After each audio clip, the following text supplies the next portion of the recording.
Do the islands come with the children, or the children imported after? This island does have a small school. There are children. Okay, so I didn't know if that was a stipulation. Yeah, if there- What countries are near to abduct them? क्या आप जानते हैं कि Jeffrey Epstein का वो जजीरा क्या राज छुपाए हुए था जिसने पूरी दुनिया को हिलाकर रख दिया? जेफरी एप्स्टीन, एक आलमी शैतान का इबरतनाक अंजाम और अधूरे सच। आजकल इंटरनेट पर एप्स्टीन फाइल्स के चर्चे हैं और हर तरफ बड़े बड़े नामों की बाज़गश्त सुनाई दे रही है। लेकिन ये पूरा मामला है क्या? वो कौन था जिसने दुनिया के ताकतवर तरीन लोगों को अपने कदमों में झुका रखा था, और उसका जजीरा क्या राज छुपाए हुए था? आइए हकायक की गहराई में उतरते हैं। जेफरी एप्स्टीन एक अमरीकी अरबपति फिनांसर था जिसके बारे में लोग जानते तो कम थे, लेकिन उसका असरो रसूख व्हाइट हाउस से लेकर बरतानवी शाही महल तक फैला हुआ था। वो एक ऐसी शख्सियत थी जिसने पैसा, ताकत और ब्लैकमेलिंग के जरिए अपना एक अलग जहां आबाद कर रखा था। लिटिल सेंट जेम्स, गुनाहों का जजीरा। एप्स्टीन के पास बहरे ओकियानूस में एक निजी जजीरा था जिसका नाम लिटिल सेंट जेम्स था। मकामी लोग उसे गुनाहों का जजीरा या बच्चों के इस्तेहसाल का जजीरा कहने लगे थे। यहाँ एक आलीशान महल, नीले गुंबद वाली एक अजीबो गरीब इबादतगाह नुमा इमारत और कई खुफिया तहखाने बने हुए थे। इसी जजीरे पर एप्स्टीन अपने निजी तैयारे लोलिटा एक्सप्रेस के जरिए दुनिया भर से बाअसर लोगों को लाता था। एप्स्टीन अकेला नहीं था, उसकी सबसे बड़ी दस्तरास्त गिज़लेन मैक्सवेल थी, जो खुद एक बाअसर ख़ानदान से थी। उनका तरीक़ा वारदात कुछ यूँ था, वो गरीब घरानों की या मॉडलिंग की शौकीन कम उम्र लड़कियों को निशाना बनाते थे। उन्हें मसाज या तालीमी वज़ाइफ के नाम पर बुलाया जाता, फिर इन लड़कियों को धमकाया जाता या इन्हें पैसे देकर दीगर लड़कियों को लाने पर मजबूर किया जाता। इन लड़कियों को एप्स्टीन के निजी जजीरे, न्यूयॉर्क के महल और फ्लोरिडा के घरों में ताकतवर लोगों के सामने पेश किया जाता। ट्रंप जिस सोच पर आया था कि अमेरिका जंगों से निकलेगा और अपने मुल्क पर तवज्जो देगा, वो आज इसराइल के सामने बेबस दिखाई देता है।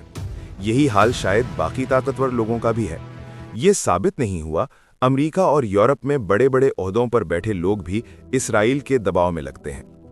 ये खेल किसी एक जगह तक महदूद नहीं। अमेरिका, यूरोप और दूसरे ममालिक में ऐसे कई अड्डे और नेटवर्क होंगे जहां ताकतवर लोगों को फंसाया जाता है, फिर इन्हीं कमजोर लोगों के जरिए फैसले करवाए जाते हैं।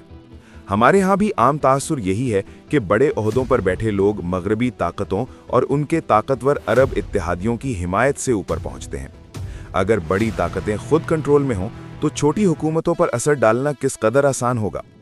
महातीर मोहम्मद सही कहते थे कि यहूदी अपनी प्रॉक्सीज के जरिए पूरी दुनिया का निज़ाम चला रहे हैं। एप्स्टीन फाइल्स में जो कुछ खुल रहा है, एप्स्टीन फाइल्स की नई खेप मंजरे आम पर आई है जो इन सवालात के जवाबात देने के लिए काफ़ी है। इसमें एक ईमेल है जो अमरीकी सदर जॉर्ज बुश सीनियर के मुतालिक है।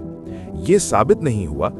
ईमेल में एक मर्द विक्टिम ने अपने बारे में बताया कि उसने उसका रेप किया और उसके बाद कुर्बानी के रीत रिवाज को फॉलो करते हुए तलवार से उसके पांव काट दिए थे। यहाँ आप अमरीकी सदर के इस रवैये को देखकर हैरान हो जाएंगे कि एक शख्स जो इतनी ताकतवर कुर्सी पर बैठा है वो ऐसी हरकत क्यों करेगा, जो बजाते खुद एक घिनौना अमल है, लेकिन उसके बाद किसी के पांव भेंट चढ़ाना गालिबन वही सोच है जिसे हम साजिशी नज़रियात समझते थे, यानी इल्यूमिनाती। इसी ईमेल में मजीद बयान किया गया कि कुछ अफराद ने किश्ती पर गैर कानूनी सरगर्मी देखी। एप्स्टीन फाइल्स में इन सब बयानात की मौजूदगी से ये बात समझ लेनी चाहिए कि ये सिर्फ एलिगेशंस या अनवेरिफाइड क्लेम्स हैं और इनका हकीकत होना या ना होना अदालत में साबित नहीं हुआ।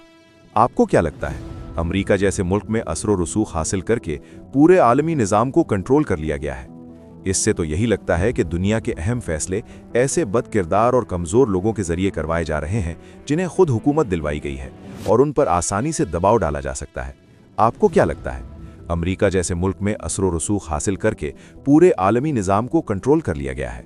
इससे तो यही लगता है कि दुनिया के अहम फैसले ऐसे बदकिरदार और कमज़ोर लोगों के जरिए करवाए जा रहे हैं जिन्हें खुद हुकूमत दिलवाई गई है और उन पर आसानी से दबाव डाला जा सकता है।